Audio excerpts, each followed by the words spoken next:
I just love how even to children it is noticeable and notable that Jesus humbled himself, that they can even understand that this idea of going low, that the idea that even a child can notice that, as was described by that recent scholar, the high king went low, and he was coming into Jerusalem on a donkey. I want to give a little bit of illustration. Sometimes people of all ages help learn things through illustrations. What I'd like to do is I'd like for this first row here to as you are able, to stand up. So Mia and this row here, you guys as well. So stand up. And then the next row behind them, stay seated. The row behind them, stand up. So alternating. You see what we're doing here? So stand up, and then seated row, and then standing row, and then seated row, and then standing row. All right. So we have alternating seating, standing. We're not going to do this over and over again, but I want to invite you to switch places for a second. So if you're standing currently, be seated, and then if you are seated, go and stand up.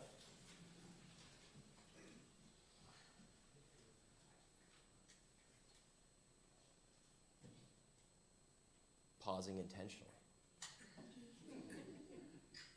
One more time. Switch.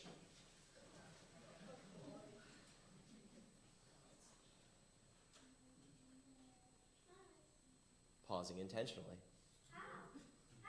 All will be revealed in a second. All right, everyone have a seat. Everyone have a seat. Which was a little bit more awkward? To be seated during that sort of weird thing, or to be standing? Some might have. There's going to be a varying reason. There's going to be a very response to that true. But I heard a lot of folks, even just there, saying seated was less awkward. I suspect that's the case, and maybe you had different example. But this is what I wanted to illustrate with that. You know, if you're the only one seated in a big crowd and everyone's standing around you, it's kind of a little awkward, isn't it? Like, to be low while everyone else is high up. Like, it's kind of a bit more comfortable to be one on the higher ground, right? But then you're low, you're kind of in the mix of things. It's a little bit more awkward. This is just like a simple example of what I think we know. When you are in a high position, when you have popularity, when you have good grades, when you have a good position at work, when you have a high salary, things feel good. But the opposite, when you're being bullied, when you're unpopular, when you don't have good grades, when you have the lowest salary of everyone, it feels less comfortable. We feel these feelings all the time. Can we fathom what it would have been for God alone to go from his godly, eternal, heavenly realm and then just be human? Like, imagine how popular you are. Just think in your school or in your workplace, because I know there's a popularity contest in workplaces, right? Of course there is. We're doing a multi-phasing illustration here. Imagine if you went from being super popular, maybe you're already there, maybe you have to dream a little. Everybody at school likes you. Everybody at work likes you. But then all of a sudden, the next day, everybody is just making fun of you. Everybody is sending you negative DMs. People are giving you the side eye at the water cooler. Not a comfortable feeling. But here is what Jesus did. For us, for love, he didn't just receive this randomly. He chose this. It's one thing to randomly find yourself in a circumstance where you've been humbled. And you may have testimony of that many times in your life, where you're once up here, but then you were down here. But how many times have you chosen to humble yourself, to bring yourself lower? I will admit, this is not my nature. I want to reach the top. I want to be the most popular. I want the best grades. I want the promotions. I don't want to be the one bullied. I want to be the one that's most popular. And yet, Jesus teaches us in the scripture that Kaylee read for us that even the Son of Man did not come to be served, but to serve. And anyone who wants to be first, not just him, not just Jesus, because in the context of this passage, he's talking to two of his disciples who are saying, I want to be at your right hand, Jesus. I want to have like a top spot. But Jesus says, the rulers of the nations, they hold their power over people. But don't be like that.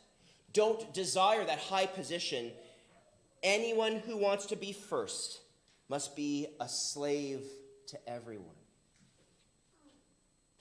And so as we think about this week of Holy Week, as Jesus enters into this week somewhat in a popularity high, but also showing his humility, foreshadowing what's going to happen at the end of this week, here's the question that Jesus asks all of us.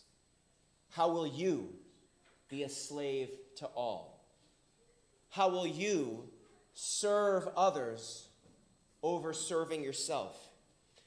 How will you seek lower positions so that others may be blessed? Will that mean that will you ever choose to get a lower grade so that others get a higher grade? Will you take a lower salary so that others take a higher salary? Will you pass up a promotion so that another can get a promotion? Will you talk to that person who's being bullied, thus having to be seen with that kid that's being bullied, so that that person can be made be brought higher up and given encouragement? Will you take the last place in your sports tournament so that others can take the first? Will you allow yourself to be taught by children rather than be taught by adults? I'm not saying that all of these, or even any of these, that Jesus might be leading specifically for you. But Jesus is calling us to be a servant to all, to be a slave to all, to be last so that we might be first in the kingdom's eyes.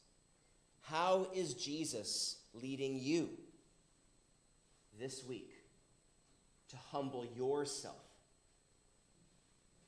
so that our King might be lifted high?